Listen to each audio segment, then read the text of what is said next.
So the big question is this: how do you lose all the weight that you want and actually keep it off for the rest of your life, while trying to make sense of all the noise that comes from the weight loss industry? That is the question.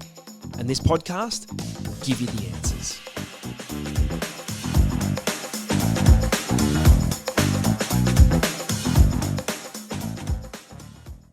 G'day guys, and welcome to the next episode of the Weight Loss Secrets podcast. My name is Baron Grant and I'm wrapped to be with you for another day, another idea, another tip, another trick, another something, anything that's going to be able to help you make changes in your life and keep the weight off after you lose it, of course. Keep that weight off after you lose it for the rest of your life, because that's what it's all about. We talk a lot about losing weight, but if you're going to put it back on, it's kind of 0 point putting any of the effort in the first place to lose it. So we talk about, on this channel, we talk about things that are going to help you to make long-term changes, that stuff that you can stick to for the rest of your life. But you can't stick to anything unless you start something. And that's what I want to talk about today. I want to talk about the reasons that you might be not starting on your weight loss journey. You've got to start. So I want to talk about 5 ways that you can stop procrastinating when it comes to losing weight. Because at some point you have to start day one. Whether you're starting with a soft approach to day one or you're going cold turkey or whatever your structure is that you're picking, you've got to start. You've got to wake up and go, I'm actually going to do this and I'm going to lose the weight. So here are my 5 tips that are going to be able to help you on your weight loss journey so that you can actually stop putting it off. So you might have watched 50 of these videos or even more where I talk about lots of different tips, but you just watch them and you don't do anything. So this one's for you. And if you're thinking about starting but you haven't, I want you to go away from this and recommit to start. So here are my 5 ways. Number 1, stop finding the perfect time to start. You have to accept that there is no perfect time to start. Here's an example. Right now, I'm recording this right in the middle of Easter time, the Easter long weekend. And this is not the ideal time to start a weight loss journey. But is it not really? It 100% is the best time to start your weight loss journey. You know why? Because if you eat more of that chocolate on the weekend, you're going to gain more weight. That's it. So now is the best time to start. Right now, in every situation, is the best time to start.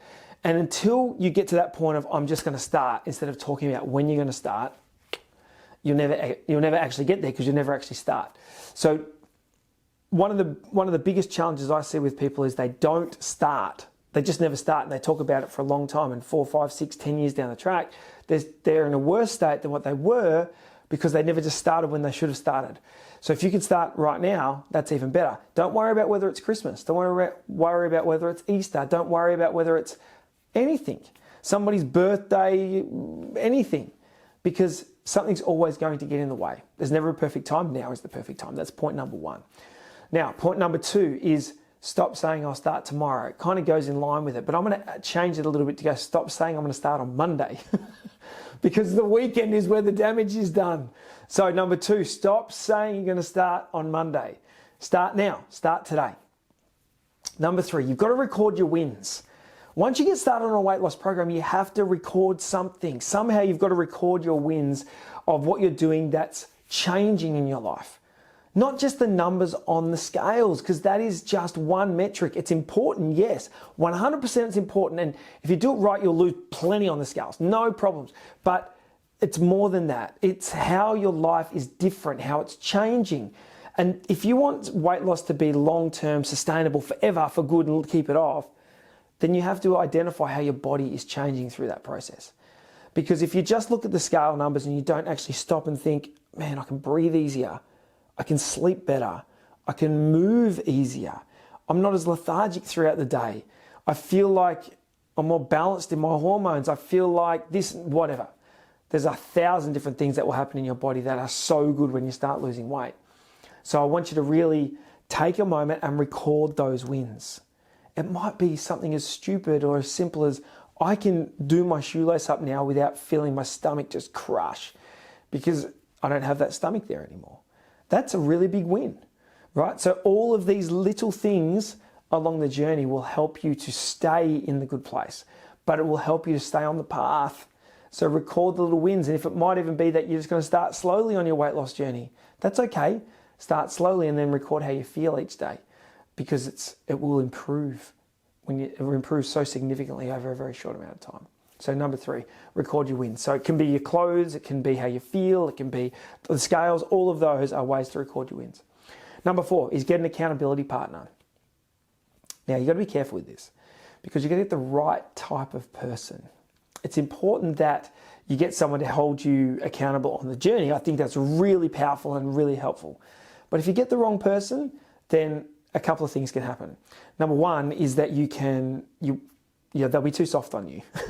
So if they're too soft on you, nothing will be achieved. And so that's not a great outcome, right? Because if they're like, oh, it's okay, it's Easter, you can have some chocolate, go ahead, it's all good. That's not what you want. They're not the person to help you on the journey. But then on the flip side, if they're too harsh, here's point number 2, if they're too harsh, then you're going to hate them and you might stop being friends. So you don't want that. And then you don't want to get upset at them. Also, be careful who that accountability partner is. My experience in working with thousands of people over the years is that accountability partners who are spouses generally don't work too well because it might go something like this. Hey, you're not meant to be eating that. And then the partner might turn to them and go, I'm going to stab you with my fork if you look at me again. You know what I mean? Like they get upset and they go, that's it. And so I've seen that a lot, right? So I don't think sometimes spouses make the best accountability partners. And I remember actually when we used to own the gym, Davina asked me to personal train her many years ago, this was. And I said, yeah, no worries, I'll train you. Now, Davina was just coming back from being quite sick. And so I didn't want to push her too hard. Then she started struggling a session.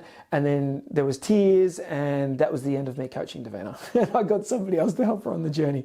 And so it didn't work. I was too close to the project. I love her too much. And it was too hard for me to push her in the way that she needed to be pushed. So we got somebody else to push her and it was great.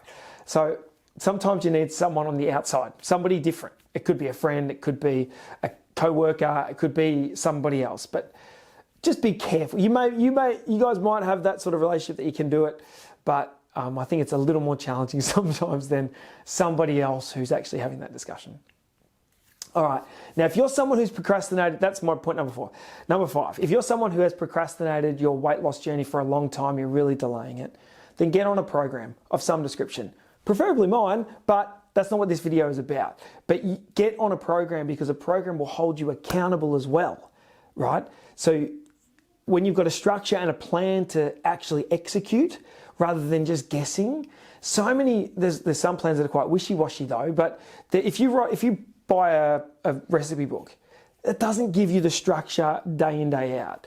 And if you just go by an ethos about I'm going to eat more higher fats, or I'm going to eat high protein, or I'm going to eat less carbs, I'm going to eat without any real outline or structure to it, it becomes quite challenging to get creative with your meals. You might feel good for the first 3 days as you can work it out in your head, and then you're like, well, now what do I eat?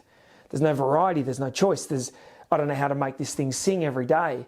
So having some sort of a plan to follow is a great place really to get started.